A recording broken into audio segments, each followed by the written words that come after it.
There is a storm incoming, and before that happens, I need to have a quick switcheroo because there are some eggs under a broody hen that hatched yesterday morning, and I need to get them into a coop before the rats come along.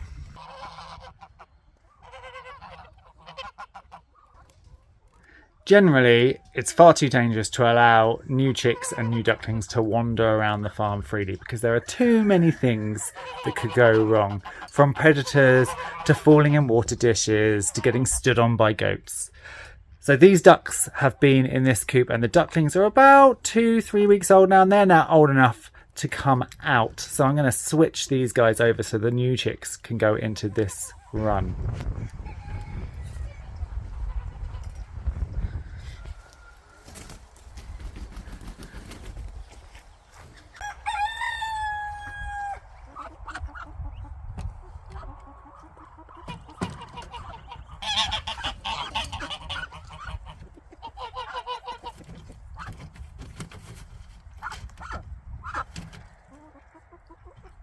Duck claws can do you serious damage. They're not like chicken nails. So I never carry a duck under my arm where its feet can scrab at me because, as I say, they can really, really scratch you up. So I always tend to get the feet between my fingers so they can't hurt me.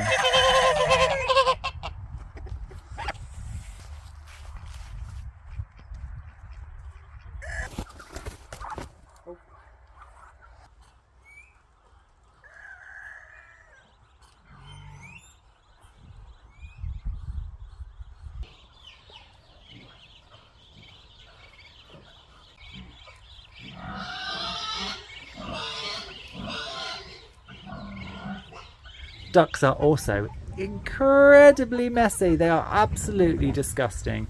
Give them fresh water, they poop in it. Their poop is literal liquid that they just fire out of their bums. So before I put any chickens in this, we need to have a good clean out.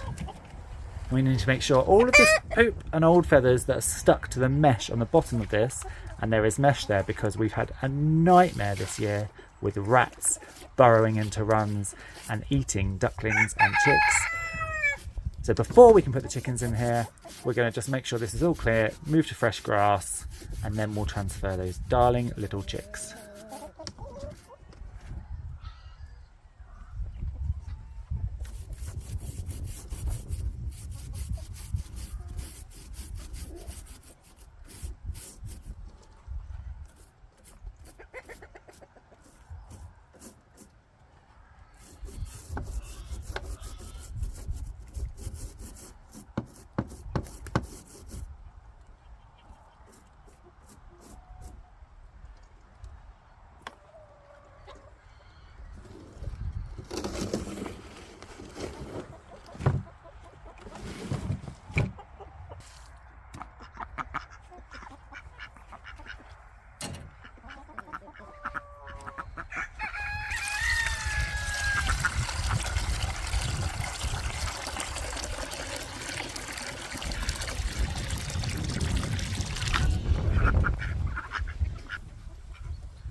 Having sorted out the electric on the pig pen last week, I moved Hyacinth and she is due in only 4 days' time.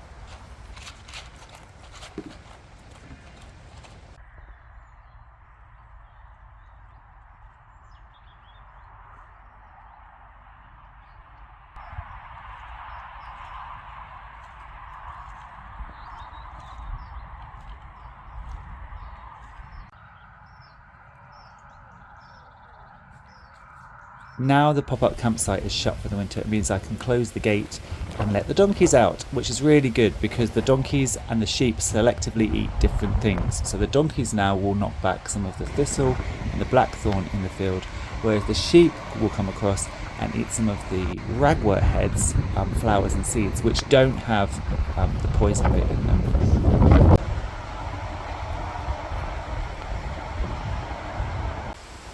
There are big plans for up at the campsite too. So this is the base of the camping shack. So next year our pop-up campsite will have a little shack where you'll be able to buy water and sausages and other products from the farm. And then as part of the GoFundMe campaign, I'm hoping also to put in a couple of cattle grids, one at the base of the entrance to the field, one here right in front of the oak, and then the idea is that the camping field itself will be enclosed, so you'll camp within an enclosed spot while the animals, because the perimeter fencing will be in place, the animals will roam around you. So you'll be able to camp in safety without having a sheep eating your breakfast or a donkey pushing its head inside your tent, but you'll be able to wake up in the morning and they might be right there. And if you want to find out more about that GoFundMe campaign and the huge plans I have for the rewilding site, I've popped a link in the description. If you even have $5 or £5 to spare, I would be hugely grateful.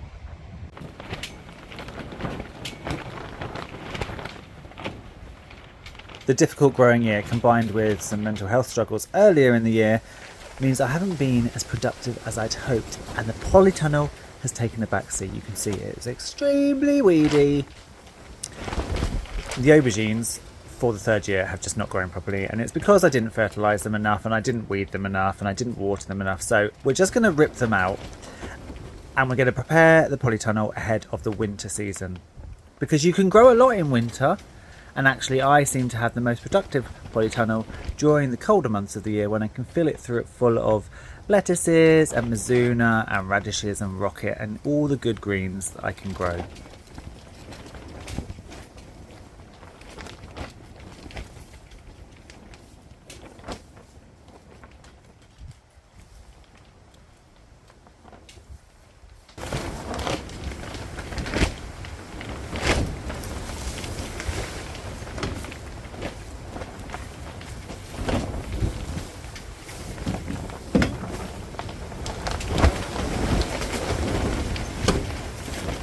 It hasn't been a total loss though. Amongst the weeds there is purple basil and some green basil and some peppers. And I've also been pulling out cucumbers and tomatoes and other things from the polytunnel. So I can't say that it's been a completely bad year. Let's look on the bright side.